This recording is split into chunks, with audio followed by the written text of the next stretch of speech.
Our job begins where most advisors stop. Saving money is great, but how do you spend it without risk in retirement? Welcome to Every Day is Saturday with Brad Gotto and Matt Stahl, partners and private wealth managers at Fiat Wealth Management. In this podcast, we aim to broaden your knowledge about the financial world we live in today and make the boring and complex financial decisions fun, informative, and educational. Join us on this journey where Brad and Matt will explore different strategies on how to spend your money without guilt and have peace of mind knowing you are spending it the optimal way in retirement. You've heard from Brad, you've heard from Matt. Now it's time to hear from one of our advisors, Daniel Colvin. Welcome to Every Day is Saturday. I'm Matt Stahl here with my partner, Brad Gotto, to talk to Danny Colvin today. Awesome. Well, I'm excited. That said, Matt, we're not the only people that work here. Turns out we're not. We have a whole team of people with us. Yeah, and Danny Colvin's joining us on the podcast today. Danny, why don't you say hi to everybody? Hello, everybody. It's a pleasure to be with everyone. Well, we're excited to have you. We love having you a part of the team. We know your story, but most of these listeners do not. And so, Danny, let's just start at the beginning. Where are you from? Vernon, New Jersey, Brad. I'm going to venture to say that most people in Minnesota don't know where Vernon, New Jersey is outside of the fact that it's in New Jersey. So give us a little context. Yeah, that's fair. Vernon, New Jersey is in northern New Jersey, specifically Sussex County, just up north, Brad. So is that like where the Sopranos were from, Danny? Very close, only about 45 minutes away. Oh, nice. I actually didn't know that. So give us a little bit of your backstory. Growing up in New Jersey, tell us a little bit about your upbringing. You have siblings. What were you into? You play sports? Yeah, upbringing. I have two brothers, an older brother, younger brother, and a younger sister. Typical active, running everywhere family. I believe at one point all of us had played ice hockey.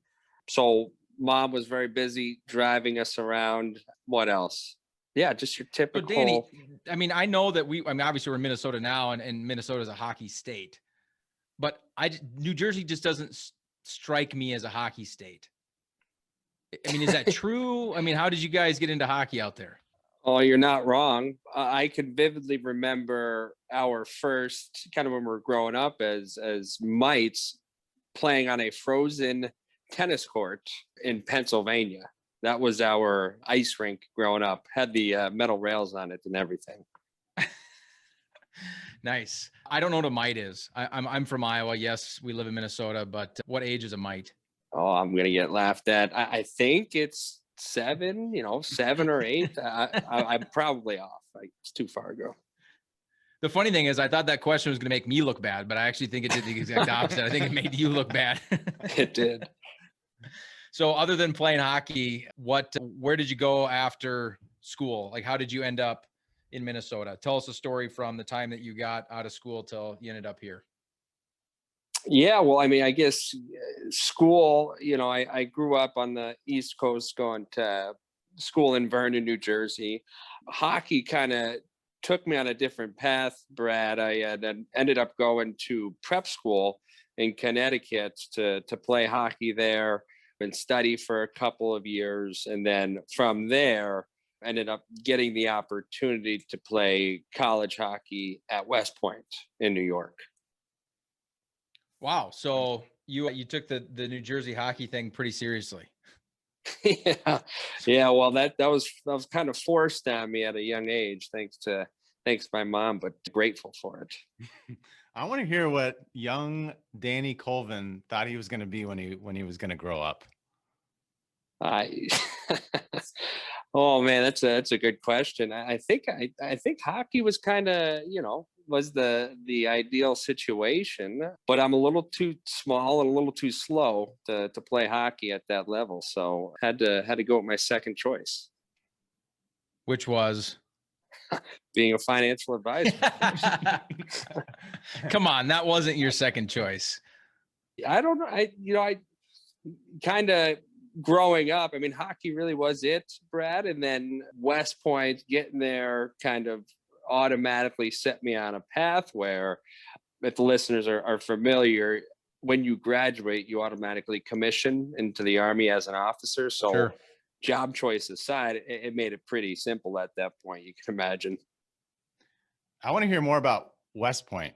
What was it like? Honestly, Matt, it's kind of like a dream. If you think back to it, everything from the first day when you show up and they shave your head, remembering back at that point, Brad, I had hockey hair, right? Kind of like your You had the typical. flow. Yeah. So that experience kind of wakes you up. I've never seen a picture of that. Do those exist? They they exist. I'll send one over after today. Yeah, sounds good. So you show up, you shave your head. Then how long were you there before you were commissioned? Was it a full 4 years? Yeah, it's a full 4 years, like any college. I suppose not everybody knows, but you go through and it's like any other college. You take everything from English to chemistry to calculus, ton of credit hours in not a lot of time space. I think on an average week as a Division I athlete, you have to find a way to squeeze in about, I think, 6 to 8 hours of homework within a maybe 3-hour Sure. time window after all class and practices are said and done. So teaches you a thing or two about time management, I suppose. So where does the military fit into that, right? Because it's a military school. You obviously have the full blown college as you just described, plus you're a D1 athlete. I would assume there's some sort of military training going on as well. Yeah, there is. It's one of the pillars, and you get it. Take everything from actual military kind of instructional classes, and then it's just the day to day. I mean, of course, you're at college, but you're not. I mean, everything from being required to make your bed, leave the door open on a daily basis for inspections. Brad, that's one of the areas at West Point that I had a learning curve with. We'll put it that way. Well, I don't think I ever made my bed in college. Still don't. Let alone took a military class or played D1 sports for that matter. So you got commissioned. Talk to us about that. Yeah, that was a pretty special time. I know my father, his father was in the Army as well, so having the ability to join the Army and commission, and that was a special day for me, the family, and then just an exciting time because it really sets you up on a path for the next 5 years that, quite frankly, is unknown. So do you stay at West Point or are you transferred to somewhere? What did that all look like? Yeah, at West Point, depending on where you finish in the class will dictate kind of the choices you get, from everything from where you post, right? There's options all around the country from a base perspective. Then quite frankly, what you do in the Army is dictated kind of by that rank system as well. So the higher up you are, the better chance you have at getting kind of your first picks, if you will. Interesting. So they kind of have a flow chart for you guys and where you're going to go after graduation. Yeah, they do. And I was lucky enough to get both of my first choices. I ended up doing logistics in the Army. So I was a logistics officer. And then I got my first choice from a base perspective as well in Colorado, Fort Carson, Colorado, to be exact. So 5 years, right? You said, did you spend all 5 years then in Colorado? Oh, no, I wish, Brad. It's nice there. No, I had, thinking back, it must have been within the first year for sure when I had showed up, checked in kind of at the base, and then was told shortly thereafter that I'd be getting deployed to Afghanistan. So I did that. So within the first year, kind of knocked out the deployment right away, and then returned to Fort Carson for the last 4 years. Wow. So you graduated, moved halfway across the country, and shortly thereafter was sent to the Middle East. I was. And actually the best part was I believe, thinking back to it, at first, Brad, they actually told me hey, you're not deploying anytime soon. Get comfortable. You're not going anywhere. I go out, sign a lease. And then, not kidding, probably within the next week, I get called in and got the oops story. You're actually taking off. Cancel your lease. It's pretty memorable. So, and how long were you in Afghanistan? 9 months. 9 months. What's the memory that jumps out the most from that stay?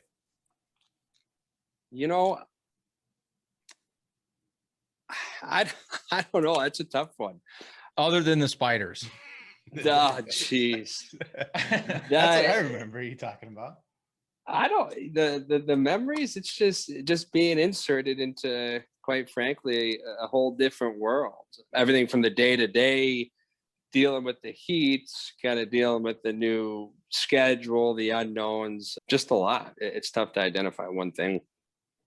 So you went back, fulfilled the next 4 years, and then somehow you ended up from Colorado in the Army to Minnesota as an advisor. Give us kind of that story.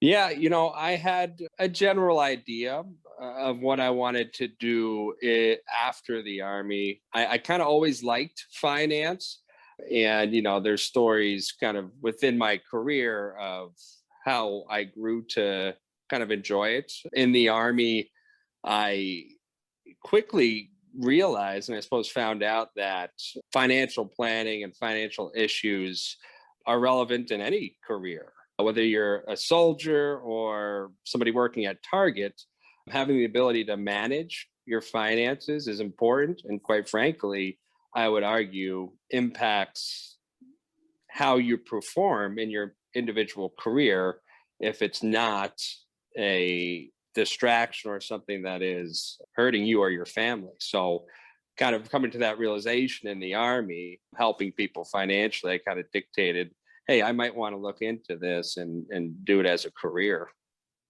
Sure. So how did you get into it then? If that's what you decided, what was kind of your first foray into financial services? Yeah, I had a friend through West Point. One of my teammates had a good close friend here in Minnesota and had reached out and had heard that, I was looking in the industry. So I started kind of with a new company at the time, didn't know much, moved to Minnesota and kind of took a chance, Brad, to be honest. So you came to Minnesota from Colorado, not really having any idea what you're getting yourself into. I had no idea. Did you know that we don't have mountains? I knew that, but also know how much colder it was here. Was it the hockey that drew you in? It was the hockey. The hockey helped, but quite frankly, I think it was between Texas and Minnesota. I was not going to choose Texas. I suppose that's what I didn't want to do. Well, I don't understand that, but maybe a different podcast for a different day.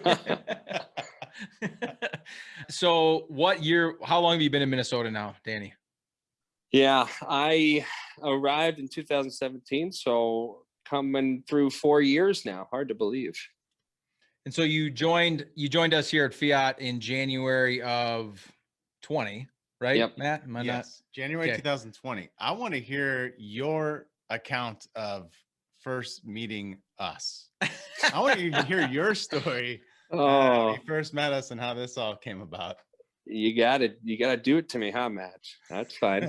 Well, my first account, let's see. I think like actually you and Brad, the both of you guys, you had started with kind of, we talk a lot about the bigger box firms. Mine was where I started was Mutual of Omaha. Matt and Brad's was Ameriprise. And in those outfits, for the listeners, typically the dress code is a little different. I was wondering why you were leading in with all of this. It's all just it is. I got it. It is. So, in those outfits, and you guys will hear from Scott Airy, another advisor here, but by chance, that day that we met, the two of us wore, I think I was actually in a 3-piece with a pink shirt on, and I think Scott had a pink shirt and a jacket on as well. And no, he was in a full 3-piece. Let's. Was it? Oh yeah, you were both in a 3-piece. You both had 3-piece with the pink shirt. This reminds me. I was going to coordinate with Scott to wear it on Friday, actually, as blast to the past. But no, I think recollecting, I think when we came over, we had met Courtney in the lobby, and her reaction, I think, told us everything we needed to know. I think she was a little surprised.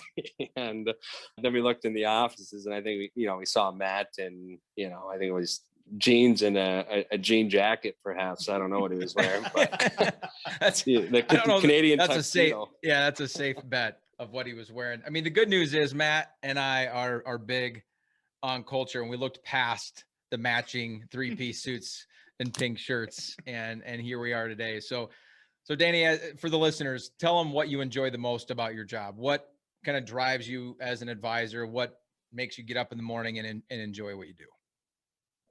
Yeah, it's a great question. I think just overall helping people, kind of, and specifically, Brad, the type of, I guess, client that we seem to meet, the blue collar super saver, sacrifice a lot throughout their life, and is now at a point in life where they need to make some important decisions on how to keep their money, protect it from everything from the stock market going upside down to paying unnecessary taxes, and having the ability to impact people positively and help them kind of establish a plan that'll help them and future generations is pretty special. I don't think everybody obviously has the chance to do it, but something that I just enjoy doing and have a pleasure coming into work each day knowing that that's my role.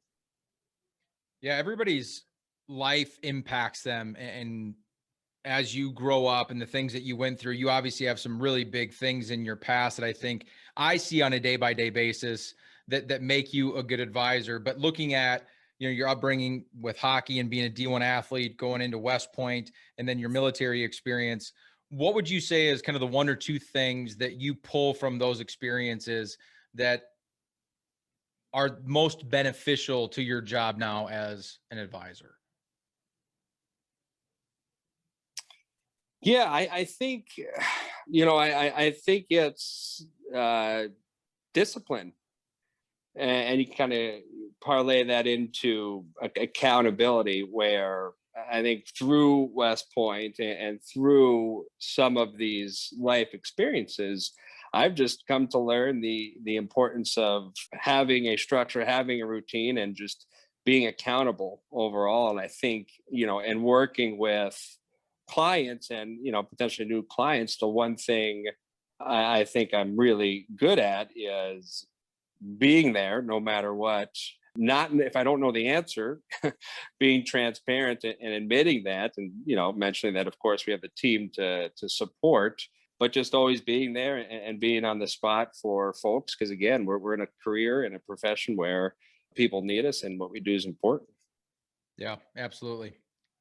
So Danny, it's been a wild ride since we first met, and we've had a blast. What if you look at the rest of 2021? What are your top goals? I don't, Matt, I think we kind of joke around this. I'm not the best goal guy, despite the background and being West Point, being competitive. I just like getting up every day and really helping folks from a personal goal standpoint. I wanted to purchase a house this year, and I suppose I was lucky enough to do that. But I'm just looking forward to helping the team grow, bring on some of the new guys and get them spun up, and really just start seeing how many people we can help here at Fiat. Absolutely. Well, let's end on a fun note. I have one more request after Okay. yours. Well, I want to be the ending, so you go. Okay. So around our office, Danny is known for his very succinct one-liners. And I just have a request. I just want to hear one of those from Danny. Show me your habits and I'll show you your future. There you go. I like it. Let's end with some fun stuff, some fun questions. Let's just do 5 quick questions. I'll start. I'm going to put you on the spot. What is your favorite food? Pizza. What would be your number one vacation destination? Bahamas. What is the name of your dog? Gunner. What is your favorite activity outside of the office? Working out. Seriously? Now you're just making everybody else feel bad. Last question. Where do you see yourself in 5 years? In the Bahamas. Well, that fits. Danny, it was a ton of fun getting to know you a little bit on the podcast. I hope that everybody listening learned something about you. You're a great addition to our team. We love having you here. And your backstory obviously impacts who you are as an advisor. And of all the things that we discussed today, I think my favorite part is that you do not shy away from conflict. Obviously, with your background in the military, being deployed in Afghanistan, you are not afraid of hitting challenges head on. And I think that really, really matters for people when you're talking about their life savings and their life plans. Having somebody on their team that's kind of willing to go into battle with them, no matter what that looks like, is vitally important. And I think that's, of all the things you bring to the team here at Fiat, that, to me anyway, that's the most valuable. I don't know if you want to add anything that Matt, before we close out. Absolutely. It's an inspiration to everyone to see you. You're always the first in the office. You're always leading from the front, and we love to see it every day. Thanks, guys. I appreciate it. Absolutely. With that said, guys, as always, we thank everybody for listening to Every Day is Saturday. If you want to reach out to us here at Fiat, our website is going to provide you all of the information that you need. You can find us at www.fiatwm, as in wealthmanagement.com, fiatwm.com. Please also subscribe to the podcast if you have not done so already, so you don't miss any of the future episodes. And we would absolutely love it if you would share with your friends and your loved ones. I'm Brad Gotto. And I'm Matt Stahl. And we'll see you all next Saturday. But Brad, we don't record the podcast on Saturday.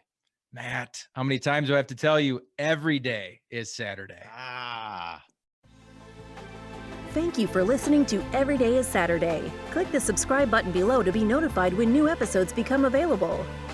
The information covered and posted represents the views and opinions of the guest and does not necessarily represent the views or opinions of Fiat Wealth Management or Foundation's investment advisors. The content has been made available for informational and educational purposes only. The content is not intended to be a substitute for professional investing advice. Always seek the advice of your financial advisor or other qualified financial service provider with any questions you may have regarding your investment planning.